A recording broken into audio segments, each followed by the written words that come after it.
9월 23일 최고위원회의를 시작하겠습니다.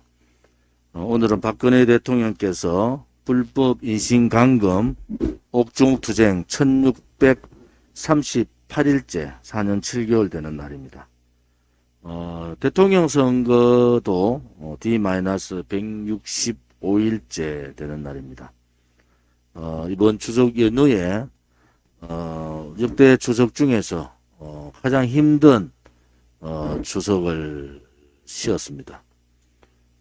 중국 폐렴 코로나로 인해서 가족들이 1년에 그렇게 자주 못 보는 가족들조차도 만날 수 없는 그러한 비극적인 상황들이 벌어졌습니다. 또 추석 연휴에도 많은 자영업자나 소상공인분들, 재래시장 상인분들은 한숨을 쉬면서 문재인 좌파 독재 정권의 방역 실패에 대해서 분노를 넘어 삶의 힘든 그런 생각들을 하고 계십니다. 추석 연휴 전에 우리 공화당은 박정희 대통령 각하의 생가가 있는 구미 상모동에 가서 박정희 대통령께 참회의 눈물을 흘렸습니다. 나라가 이렇게 망해서는 안 된다고 박정희 대통령 각하와 유경수 여사께 고개를 들 수 없는 이 비참한 대한민국 현실, 또 그분의 따님이신 박근혜 대통령께서 1년 7개월간 거짓 불법 탄핵에 의해서 좌파들, 사회공산주의자들에 의해서 혹은 가짜 보수, 탄핵 부역자들에 의해서 감옥에 계신 이 상황을 우리는 힘들게 박정희 대통령 각하 네 분의 영정 앞에서 힘든 고뇌를 했습니다. 국민들이 분노하는 것은 어떻게 윤석열이 죄 없는 박근혜 대통령께 묵시적 청탁이라는 말까지 만들어내면서 45년형을 구형한 윤석열이 자기 대통령 선거 과정에서 TK 영남권의 표를 좀 얻어보려고 와서 하는 정치쇼를 보면서 많은 국민들은 분노했습니다. 심지어 죄 없는 대통령께 등 뒤에 칼 꽂고 배신 역적 행위를 한 유승민이가 그 연휴 첫날 사람들이 모이지 않을 것을 감안하고 상모동 찾아오는 그러한 모렴치에 국민들은 치를 들고 있습니다. 국민들은 유승민의 그 이율배반적 행위에 대해서 용서할 수가 없는 겁니다. 혹자들은 유승민이가 의도적으로 박정희 대통령 각하를 이용하고 있다. 생가를 방문하면서 피해자 코스프레로 그렇게 하고 있다라는 얘기도 합니다. 구미 시민들과 자유우파 국민들께서 문재인 좌파 독재 정권의 부역자 칼춤을 친 윤석열에 대해서 강력하게 저항했고, 윤석열 네 죄를 네가 알렸다. 더 이상 보수우파 국민들을 힘들게 하지 마라. 섭고 대제해도 용서가 되지 않는데 자기 새과시하듯이 와서 비는 주룩주룩 내리는데 쫓기듯이 나가는 그 모습을 보면서 역시 죄를 지은 놈들은 다리를 펴고 못 잔다는 우리 선배, 선조님들의 말씀이 맞다고 보는 겁니다. 유승민의 그 창백해진 얼굴을 보면서 죄 지은 놈들의 말로는 분명히 그 끝이 좋지 않다라는 것을 저는 절실히 느꼈습니다. 그날 참석했던 구미 시민들과 우리 애국 자유우파 국민들 또 우리 공화당 동지들의 한결같은 목소리는 정의가 이긴다는 겁니다. 진실이 이긴다는 겁니다. 그렇게 꼭꼭 문을 닫았던 언론 방송들이 대서특필 내주는 것도 이제 국민들께서 박근혜 대통령이 죄가 없다는 것을 아시고 또 누가 배신자고 누가 역적이고 누가 자유대한민국을 이끌어가야 되는가를 명확하게 보여주신 그러한 구미 상무동에서의 투쟁이었습니다. 많은 동지들이, 많은 국민들이 추석 연휴에 힘든데도 또 바쁜데도 많이 나와주셔서 함께 진실 정의의 투쟁을 해주신 데 대해서 우리 공화당의 당대표로서 대단히 감사하게 생각합니다. 우리가 영덕시장의 화재로 전소된 영덕시장을 찾아갔습니다. 정치적인 이야기보다는 그 시장 상인분들의 그 힘든 말씀들을 들었고 또 그분들이 원하는 것이 무엇인가 저희들은 분명히 깨닫고 왔습니다. 또 많은 우리 공화당 동지들이 희망 배달이라는 타이틀에 맞게 한 분 한 분 상인들을 격려하고 또 물건 하나하나를 사주시고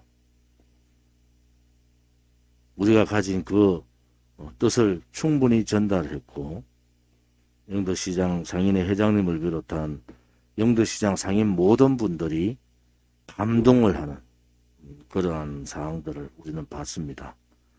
우리가 진솔되게 다가가면은 또 우리가 국민을 위해서 힘든 국민들을 찾아가면은 국민들은 알아주십니다. 이제 우리 공화당이 가야 될 길이 어딘가 분명하게 우리는 희망 배달 56차를 겪으면서 충분히 느꼈었으리라 봅니다.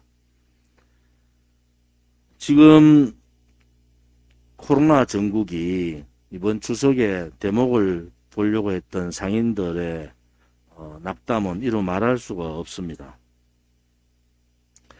우리 공화당은 오늘 선언합니다.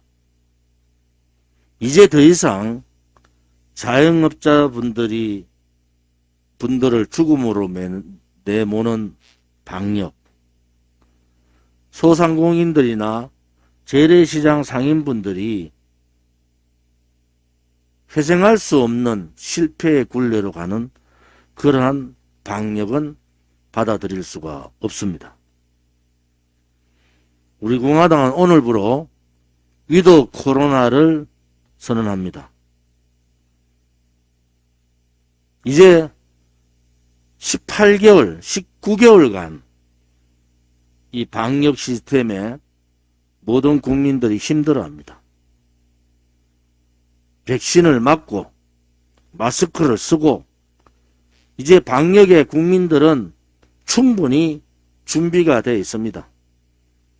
그런데 방역을 핑계로 재래시장이 무너지고 우리는 56군데의 재래시장을 가면서 이렇게 재래시장 상인분들이 무너지면은 더 이상 회생이 불능하다라는 수도 없는 말씀들을 들었습니다.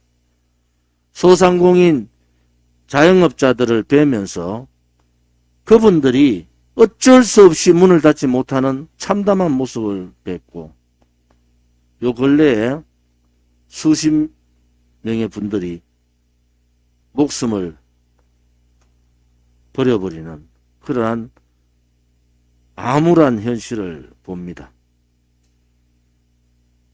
코로나가 병으로서 사람을 잡는 것이 아니라 코로나에 대한 방역 실패가 자영업자를 죽이고 있는 겁니다.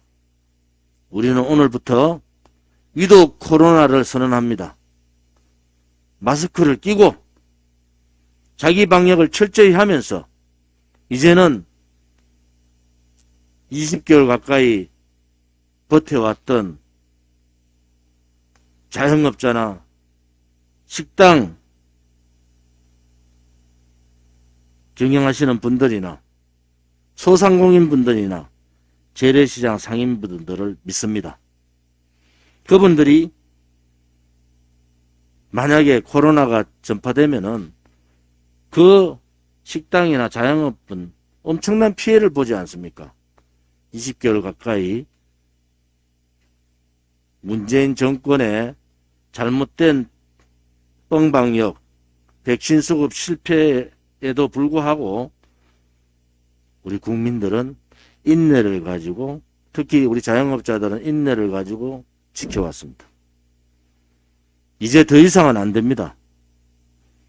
더 이상은 코로나로 죽는 분들이 아니라 삶의 고통에서 죽는 많은 자영업자들이 이제는 급속도로 많이 늘어날 거다 라는 생각을 가집니다. 인원 제한 철폐하십시오. 시간 제한 없애십시오.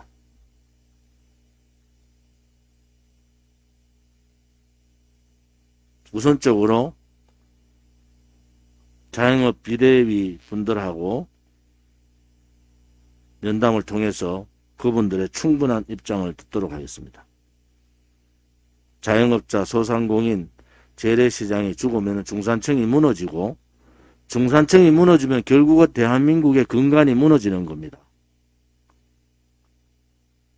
요 근래 수십 명의 분들이 자살을 택하고 있는데 이제 제발 죽지 마십시오.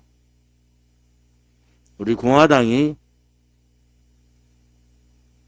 이 문재인 좌파 독재 정권의 방역 실패와 싸우겠습니다. 위도 코로나를 우리는 오늘부터 선언을 합니다. 자영업자들에게 자유를 돌려주십시오. 자유가 아니면은 죽음을 택할 수밖에 없는 자영업자들의 심정을 깨달아 주시기 바랍니다.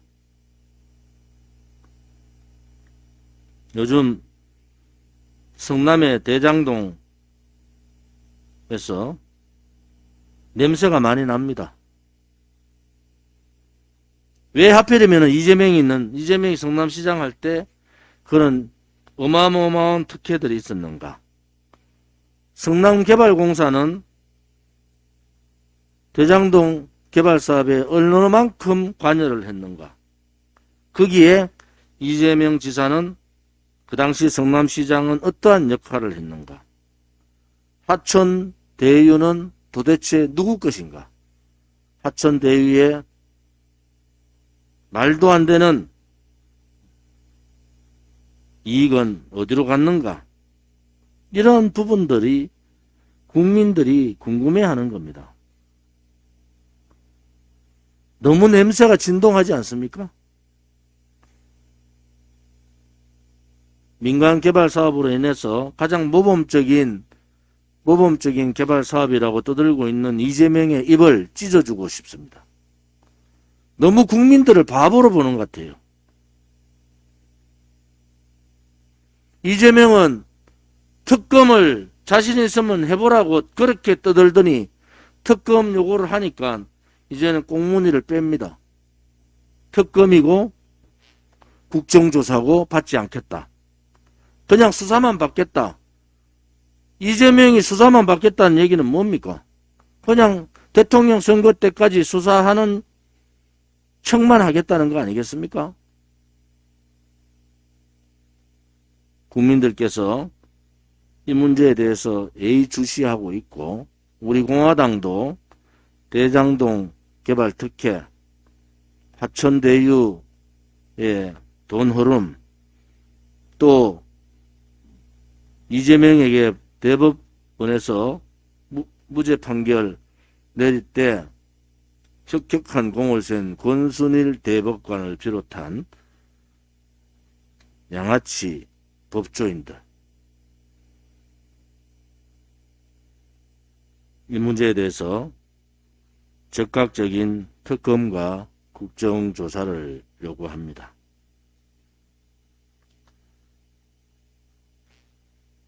정말 지금 코로나 때문에 국민들이 그리 힘들어하는데 이런 쓰레기 같은 기사들을 보고 있으려니까 정말 힘이 드네요. 요즘 국민의힘도 마찬가지예요. 저는 분명히 국민의힘의 윤석열에 대한 고발 사주에 대한 부분에 대해서 정치 공작적 냄새가 짙다고 저는 말했습니다. 그런데 윤석열이나 손중성 검사나 또 김웅기라는 자들이 하는 행태를 보면은 뭔가 문제가 있다 이렇게 보는 거예요.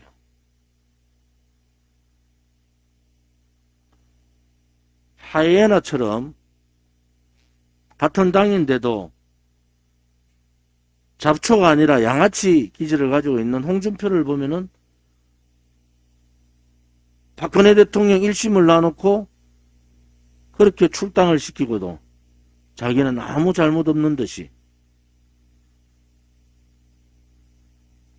박근혜 대통령의 탄핵이 정당했다고 얘기하는 홍준표를 보면서 이번 대통령 선거가 어떻게 나쁜 놈들 순서를 정하는 것 같다라는 느낌이 들어요.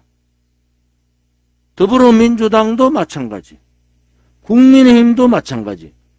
지금 후보들을 나쁜 순서대로 뽑는 건가라는 참 자괴감을 느낍니다. 진실되지도 못하고 정의롭지도 못하고 대한민국의 국가에 대한 정체성도 없고 헌법적 가치를 지킬 의지도 가지지 않고 국민들의 아픔도 외면하고 당리당략에 혹은 자기들의 이익만을 위해서 쫓아가는 불나방들 같은 그러한 느낌을 받습니다. 어떻게 대통령 선거 후보자 한 명 한 명이 그렇게 깨끗하지 못할까? 지금 유력 후보자들 보면요, 나쁜 순서대로 사람을 뽑는 그러한 나쁜 사람 경쟁같이 보인다. 이제 우리 국민들께서 깨달으셔야 됩니다. 이러한 나쁜 거짓의 세력들, 불의의 세력들, 반대한민국 세력들, 반체제, 자유민주주의 체제 세력들을 끝장내면 됩니다. 그 사람들하고 결별하면 되는 거예요. 5년 가까이 진실되게 부패하지 않고 깨끗하게 문재인 좌파 독재 정권과 싸우고 배신, 역적들의 보수, 가짜 보수들과 싸우는 우리 공화당이 있는 겁니다. 이제 그렇게 가시면 되는 겁니다. 답답해하지 마시고 정권 교체를 해야 된다는 당위성을 우리 공화당 동지들이 한 사람이라도 그런 당위성을 모르는 사람이 없어요. 거짓으로 정권 교체하면은, 불의로 정권 교체를 하면 그렇게 하면 되는 겁니까? 그것은 맞지 않습니다. 아무리 그렇다 하더라도 나쁜 놈들하고 어떻게 정권 교체에 연대를 할 수가 있습니까? 나쁜 놈들은 이번 대선을 통해서 그냥 물리치면 되는 겁니다. 우리 공화당은 또 조원진은 국민들을 믿습니다. 문재인의 유엔 연설을 보면서 문재인 이 사람은 정말 정신적인 감정을 좀 해봐야 되겠구나. 도대체 김여정이가 그런 수모를 주고 그런 가전 희롱을 하는데도 북한 바라기에 빠져있는 저 사람, 북한에서 김정은 세력들이 연변 원자로 재가동을 실시하고 크루즈 탄도미사일을 쏴대고 순항미사일 1500km 명중했다는 순항미사일을 쏘고 그렇게 하는데도 한마디 얘기하지 않던 문재인이 유엔 총회에 가서 느닷없이 다 끝난 종전 선언을 또 얘기했습니다. 지나간 노래를 레코드에서 듣는 것도 한두 번이잖아요. 이제는 정신감정할 때가 됐다 이래 보는 거예요. 정의원이라는 외교부 장관 이자는 또 뭡니까? 미국의 외교협회에서 간담회를 하는데 그 자리에서 반중블록은 냉정적 사고다 이렇게 발언을 해요. 정신없는 사람 아닙니까? 중국이 공세적으로 이렇게 외교활동 압박을 하는 것은 정상적이라는 거예요. 그러면 중국이 대한민국에 행했던 그러한 사드 보복 압박도 정상적이라는 겁니까? 이 대통령이 약간 이상해지니까 외교부 장관이 더 날뛰고 있어요. 그러면 한미동맹이 아니고 한중동맹 하면 된다는 거예요. 우리 공화당은 이 문제에 대해서 용서하지 않겠습니다. 그들은 역적이에요, 역적. 대한민국의 역적들이다 이거예요. 자유민주주의 체제 내에서는 한미동맹 이 굳건하게 가야 되는 당위성을 부정하는 자들이 반국민적, 반체제적 역적들이다. 그 역적 행위를 국내에서도 모자라서 미국까지 가서 유엔에서 하고 미국 외교협회에 가서 그런 망언들을 하고 있다는 것은 있을 수 없는 일이다. 이러한 사고방식을 가진 자들이 지금 정권을 가지고 있는 겁니다. 이러한 잘못된 공산사회주의자들이 이 정권을 이끌고 있는 거예요. 그러면은 이런 공산사회주의에 썩은내나는 부패 세력들, 또 시대착오적 세력들, 반한미동맹 세력들, 반미주의자들, 이런 자들이 척결해야 되는 거 아니겠어요? 야당이라는 자는, 지식인들이라는 자들은 다 굴종하고 비겁하게 다 도망갔어요.